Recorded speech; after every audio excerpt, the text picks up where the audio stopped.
नमस्कार दोस्तों, स्वागत है आप सभी का आज के इस वीडियो में। दोस्तों, पहले तो शेयर कर दीजिए इस वीडियो को, जितना ज्यादा हो सके उतना ज्यादा, ठीक है। और आज हम लोग डिस्कस करने वाले हैं चार धाम प्रोजेक्ट के बारे में।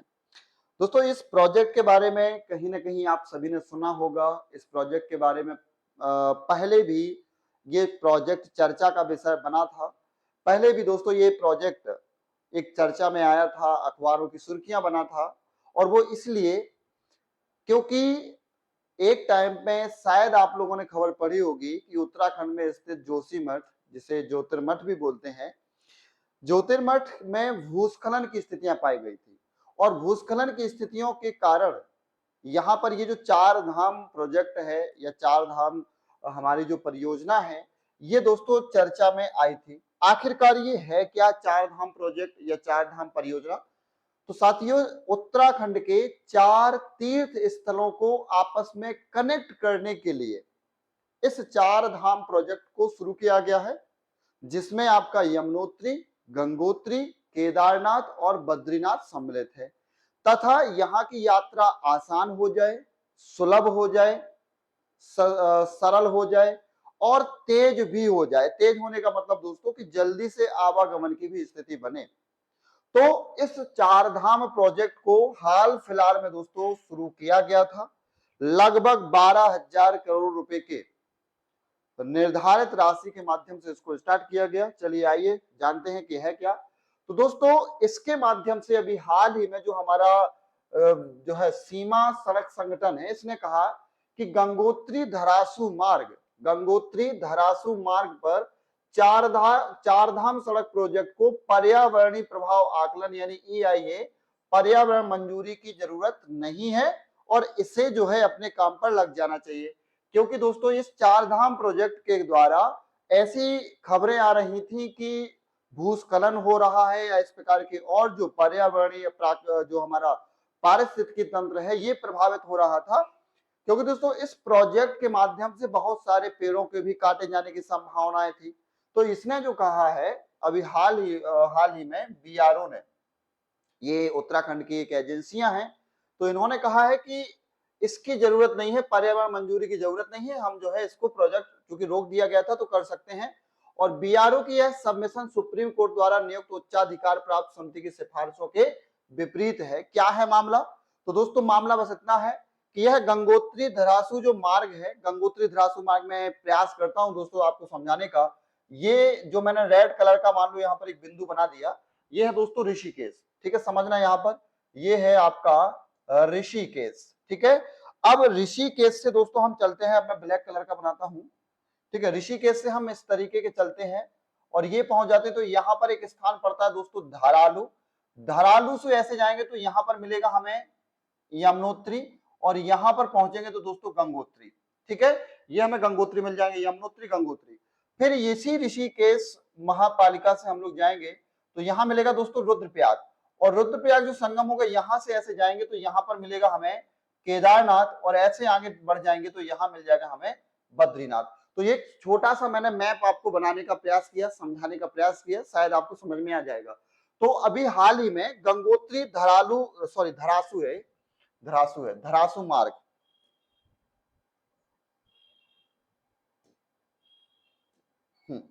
तो अभी हाल फिलहाल में गंगोत्री धरासू मार्ग, अब देखिए ये जो मार्ग है दोस्तों, इसको याद करना, भागीरथी इको सेंसिटिव जोन में आता है, मतलब VESZ में आता है।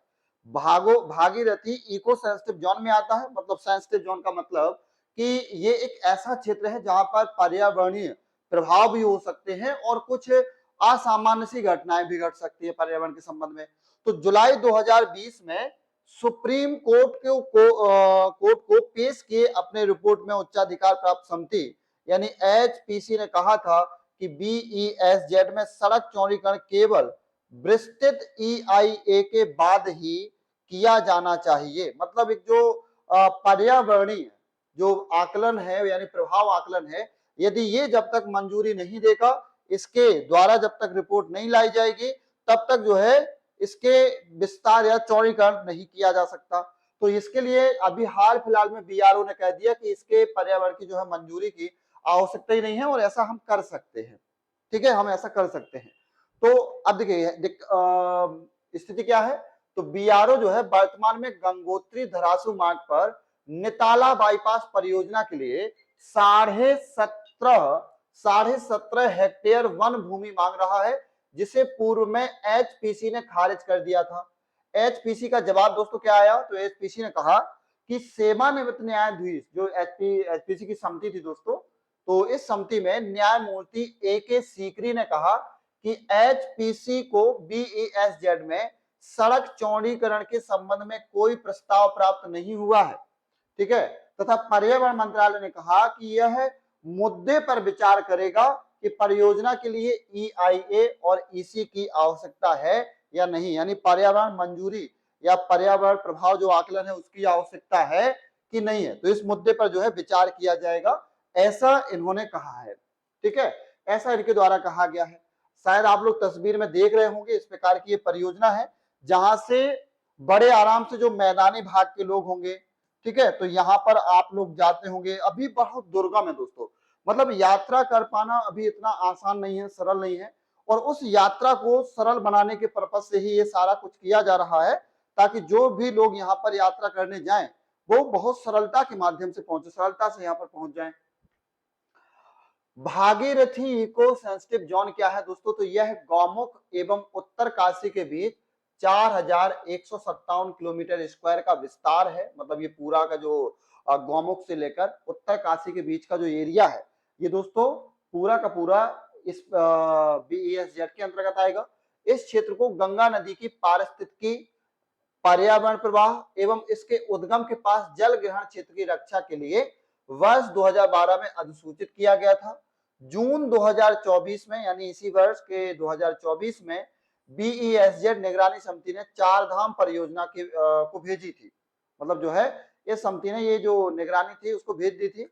अब इसमें दोस्तों मुद्दा क्या बन रहा है, यानी कुछ लोग इसके संबंध में क्या कह रहे हैं, तो बीआरओ ने कहा है कि NH-34 के उत्तर काशी गंगोत्री खंड पर जो नेताला बाईपास परियोजना है, इसका प्रस्ताव इस आधार पर दिया है कि मौजूदा एक सक्रिय भूस्खलन क्षेत्र, मतलब जो आपका NH-34 है, नेशनल 34 है ना, जो उत्तर काशी गंगोत्री खंड पर नेताला बाईपास परियोजना का प्रस्ताव भी इसी पर है।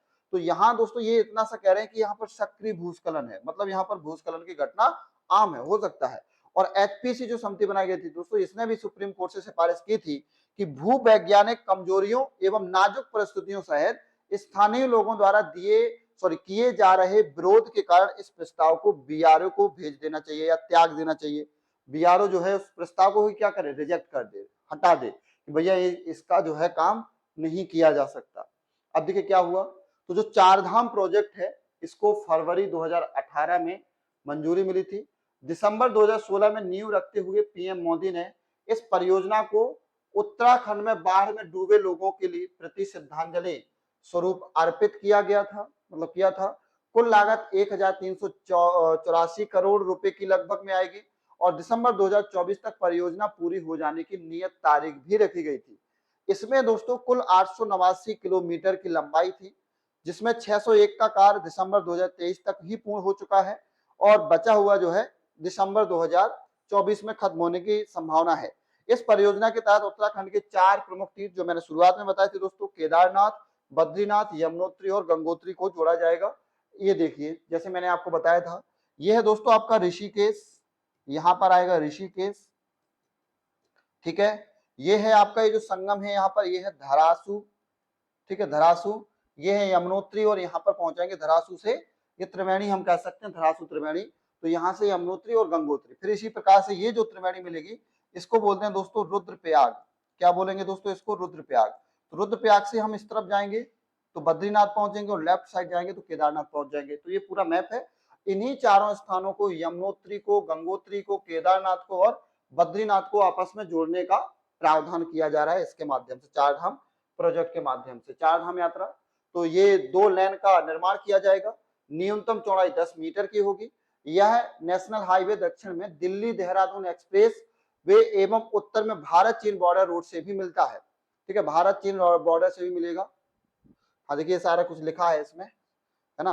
ये ऋषिकेश, धरासू, यमुनोत्री सारा कुछ लिखा है, रुद्रप्रयाग, ठीक है। यहाँ पर लिखा है टनकपुर और ये पिथौरागढ़, टनकपुर और पिथौरागढ़ से भी इसमें इंक्लूड किया जाएगा। इस परियोजना में दोस्तों 4.531 किलोमीटर लंबे सिल्क धारा सुरंग का निर्माण भी प्रस्तावित है, जो 2 लेन एवं द्विदिशीय यानी वाई डायमेंशनल होगा। इसके साथ चार धाम रेल प्रोजेक्ट भी है, जो तीर्थ यात्रियों को यात्रा आसान बनाने के उद्देश्य है। यानी चार धाम मार्ग दोस्तों अब यहाँ पर समझना कि कहां से कहां तक। ऋषिकेश से धरासू यमुनोत्री कुल पड़ेगा दोस्तों 239 यानी जो आएगा, और ऋषिकेश धरासू गंगोत्री कुल पड़ेगा 286। यदि ऋषिकेश से हम यमुनोत्री जाएंगे तो 239 किलोमीटर, और ऋषिकेश से हम गंगोत्री जाते हैं तो धरासू होकर ही जाना पड़ेगा 268 किलोमीटर। इसी प्रकार से इन दोनों में रुद्रप्रयाग होकर जाना पड़ेगा। केदारनाथ जाएंगे तो 216 और ऋषिकेश से बद्रीनाथ जाएंगे तो 300 किलोमीटर तक जाना पड़ेगा। यह परियोजना टनकपुर पिथौरागढ़ कुल लंबाई दोस्तों 150 किलोमीटर है, उसको भी जोड़ेगा, जो तीर्थ स्थलों एवं कैलाश मानसरोवर यात्रा मार्ग पर 900 किलोमीटर लंबे एनएच यानी नेशनल हाईवे को भी चौड़ा करेगा। अब ये दोस्तों पूरा जो है धाम यहाँ पर देख रहे होंगे आप, पूरे धाम जो है यहीं पर आपको हरिद्वार है ना, उत्तरकाशी, सारा कुछ यहीं पर आपको देखने को मिल जाएगा। ये पूरा का पूरा प्रोजेक्ट यहाँ पर देख रहे होंगे आप। इसका महत्व क्या है, इंपॉर्टेंस क्या है, तो चार धाम के लिए कनेक्टिविटी में सुधार लाना है, तीर्थ यात्रियों के लिए तीव्र, सुरक्षित और सुविधाजनक, ये सारा मैंने आप लोगों को ऑलरेडी बता ही दिया है ना, कि जो मैदानी क्षेत्र से भाग से लोग जा रहे हैं, है ना, दर्शन करने के लिए जा रहे हैं, चारों आपके जो है बद्रीनाथ, ये सारे चारों आप जो देख रहे होंगे, तो ये सभी हमारे तीर्थ स्थलों पर व्यक्ति आराम से पहुंचे, आराम से दर्शन करें, सुविधाजनक हो जाए, पुल बना दिए जाए, ठीक है। अभी जो स्थितियां हैं उतनी दुर्गम है कि लोग सही से नहीं पहुंच पाते हैं, तो ये सारा कुछ जो है यहाँ पर रखा गया। और इसके कार्यान्वयन के लिए दोस्तों कुछ एजेंसियां हैं, जैसे उत्तराखंड लोक निर्माण विभाग है, बीआरओ है, राष्ट्रीय राजमार्ग एवं बुनियादी अवसंरचना विकास है निगम लिमिटेड यानी NHIDCL है। तो अब इको सेंसिटिव जोन दोस्तों क्या है, जिसे हम भागीरथी इको सेंसिटिव जोन के रूप में देख रहे थे, तो पर्यावरण, वन एवं जलवायु पर्यावरण मंत्रालय की राष्ट्रीय वन्यजीव कार्य योजना में निर्धारित किया गया था कि राज्य सरकारों को राष्ट्रीय उद्यानों एवं वन्यजीव अभयारण्यों की सीमाओं के 10 किलोमीटर की रेंज में आने वाले क्षेत्र को पर्यावरण के प्रति संवेदनशील क्षेत्र घोषित किया जाना चाहिए। उपरोक्त प्रावधान पर्यावरण संरक्षण अधिनियम 1986 के अंतर्गत किया जाता है, तथा इसके अलावा अगर केंद्र सरकार चाहे तो निर्धारित 10 किलोमीटर की सीमा के बाद वाले क्षेत्र को वह ESZ यानी इको सेंसिटिव जोन के रूप में अधिसूचित कर सकती है। उसके बाद वाले क्षेत्र को भी केंद्र सरकार कर सकती है, और ये पूरा डिपेंड किस पर कर दिया गया है, केंद्र सरकार पर कर दिया है। तो दोस्तों यहाँ पर एनवायरमेंट को भी बचाना है, और हमें इस दुर्गम स्थान को या दुर्गम मार्ग को एक सुगम के रूप में भी परिवर्तित करना है। इस क्षेत्र में वाणिज्यिक खनन, प्रदूषणकारी उद्योग, जल विद्युत परियोजनाएं एवं लकड़ी के व्यवसायिक उपयोग पर प्रतिबंध लगा होता है। मतलब यहाँ पर हम वाणिज्यिक खनन नहीं कर सकते, यहाँ पर हम प्रदूषण फैलाने वाले कोई उद्योग नहीं लगा सकते, जल विद्युत परियोजनाएं नहीं लगा सकते, या इस प्रकार का कोई जो है यहाँ पर कार्य नहीं किया जा सकता। पेड़ों की कटाई पर प्रतिबंध लगा है। होटल आदि के निर्माण दोस्तों यहाँ पर जो है पेड़ों की कटाई, होटल आदि का निर्माण, प्राकृतिक जल का व्यवसायिक उपयोग एवं किसी प्रणाली में तीव्र परिवर्तन आदि विधि द्वारा स्थापित प्रक्रिया के द्वारा विनियमित होती है। यहाँ दोस्तों जो है जैविक कृषि, जल संचयन, वर्षा के जल को भी संचित किया जाता है, नवीकरणीय ऊर्जा स्रोतों का उपयोग किया जाता है, हरित प्रौद्योगिकी आदि को अपनाना जैसे कार्यों के लिए पूर्ण अनुमति प्राप्त होती है। मतलब ये सारा काम आप जो है यहाँ पर कर सकते हो। यह क्षेत्र इन सीटू यानी स्थान संरक्षण महत्वपूर्ण भूमिका निभाते हैं। इन सीटू संरक्षण में जीव या पौधे की प्रजातियों को उसके वास्तविक आवास क्षेत्र में ही संरक्षित किया जाता है। तो जो जिसका क्षेत्र है, जो जिसके लिए पर्यावरण है, जो जैसे पर्यावरण में, जो जैसे वातावरण में दोस्तों रहते हैं, उनके लिए उसी प्रकार का वातावरण उपलब्ध करा देना, ये इन सीटू जो है क्षेत्र कहलाता है। पर्यावरण स्वीकृति क्या है दोस्तों, एनवायरमेंट। जब भी किसी संवेदनशील क्षेत्र में विकासात्मक गतिविधि को चालू किया जाता है तो उससे पहले संबंधित प्राधिकरण से चालू किया जाता है। तो उससे पूर्व जो संबंधित प्राधिकरण है, इसे पर्यावरण स्वीकृति प्राप्त करना आवश्यक होता है। यदि कोई संवेदनशील क्षेत्र में विकास किया जा रहा है, जहां पर भूस्खलन की घटना हो रही हो सामान्य रूप से, तो वहां पर क्या किया जाएगा, वहां पर दोस्तों पर्यावरण की जो पर्यावरणीय है उससे स्वीकृति लेना पड़ेगा। इसी देने से यानी पर्यावरणीय स्वीकृति देने से पहले संबंधित प्राधिकरण उस गतिविधि के पर्यावरण पर संबंधित रूप से पड़ने वाले प्रभाव का आकलन किया जाता है कि आखिरकार ये जो काम होगा इससे पर्यावरण को कितना नुकसान है। यदि नुकसान है तो हो सकता है उस पर प्रतिबंध भी लगा दिया जाए या रोक लगा दिया जाए, और यदि पर्यावरण को नुकसान नहीं है तो अनुमति मिल भी सकती है। पर्यावरणीय प्रभाव आकलन संबंधित राज्य या यूनियन टेरिटरी के द्वारा किया जाता है, ठीक है, या राज्य के द्वारा और यूनियन टेरिटरी के द्वारा किया जाएगा, क्योंकि उत्तराखंड तो एक राज्य है। विकासात्मक कार्यों का वर्गीकरण देखेंगे तो विभिन्न विकासात्मक गतिविधियों को B1 और B2 में वर्गीकृत किया जाता है। ए समूह में दोस्तों, ए जो विकासात्मक गतिविधियां हैं इसके अंतर्गत जो ए ग्रुप है, ए ग्रुप में दोस्तों बंदरगाह और हवाई अड्डों का निर्माण, परमाणु शक्ति से संबंधित परियोजना, व्यक्तिगत परियोजना या नव निर्माण कार्य या धातु शोधन उद्योग आदि सम्मिलित किए जाते हैं।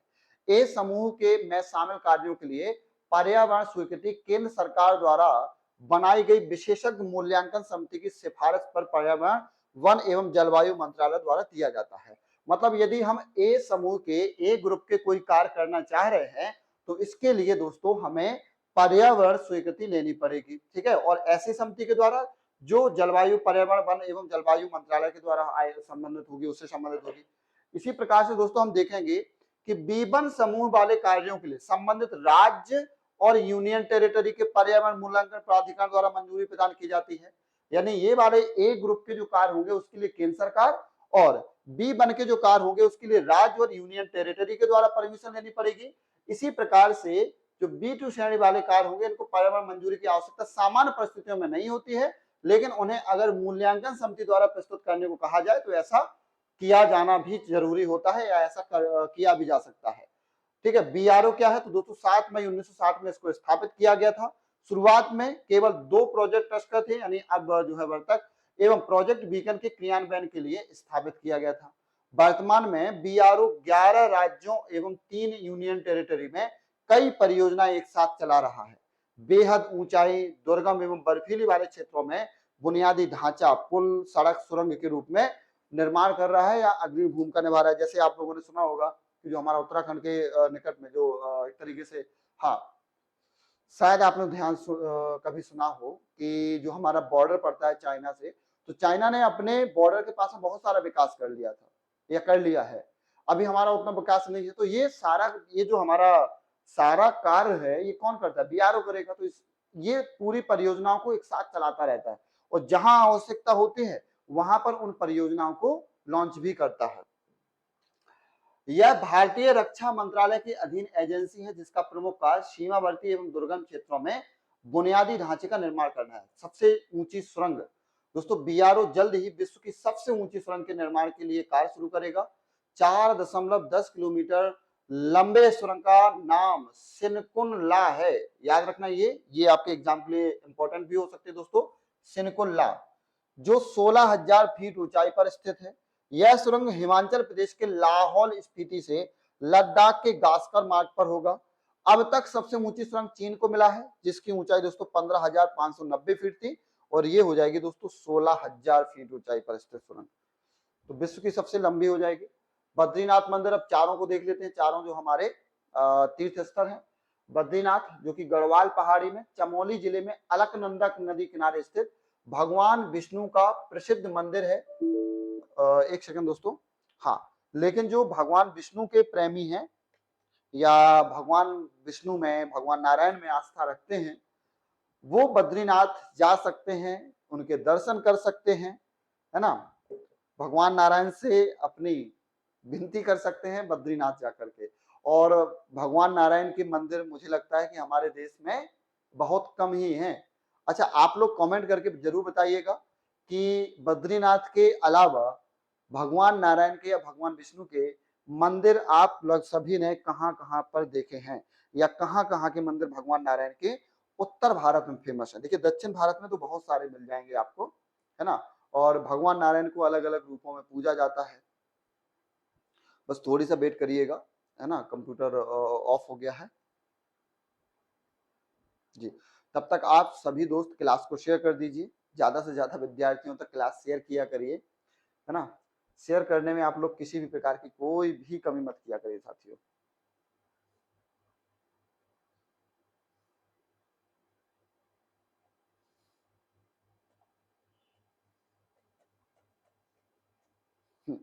तो दोस्तों ये जो है हमारा भगवान विष्णु का मंदिर है। चरम मौसमी परिस्थितियों के कारण वर्ष में 6 महीने यानी अप्रैल से नवंबर के लिए ही खुला रहता है, बाकी नहीं खुल पाता है। ठीक है, अब इसमें हम देखेंगे केदारनाथ। तो दोस्तों ये 12 ज्योतिर्लिंगों में से एक है, रुद्रप्रयाग जिले में स्थित है और पांडवों को इस मंदिर का निर्माता माना जाता है। ऐसा माना जाता है कि पांडवों ने इस मंदिर का निर्माण किया था। इसी प्रकार से यमुनोत्री में देखेंगे तो ये उत्तरकाशी जिले में समुद्र तल से 3235 मीटर ऊंचाई पर स्थित है। बंदरपूंछ चोटी ग्लेशियर से यमुना तक का यमुना का जो है यहीं से उद्गम होता है, यानी इस बंदरपूंछ चोटी से या ग्लेशियर से होता है। इसी प्रकार से गंगोत्री में देखेंगे तो उत्तरकाशी जिले में स्थित है, दोनों ही उत्तरकाशी में है। भागीरथी नदी जो देवप्रयाग में अलकनंदा से मिलकर गंगा बनती है, का उद्गम गंगोत्री ग्लेशियर के गौमुख से होता है, यानी गंगा नदी जो है यहीं से निकलती है। यही माना जाता है कि गंगा नदी का जो उद्गम है दोस्तों वो गौमुख से होता है। ठीक है, तो आज के इस वीडियो में दोस्तों इतना ही। अगली हम वीडियो में अगली जानकारी के साथ या नई जानकारी के साथ आपसे मिलेंगे। इस वीडियो को ज्यादा से ज्यादा लोगों तक शेयर करिए। तब तक आप लोगों से विदा लेते हैं। नमस्कार दोस्तों, थैंक यू सो मच।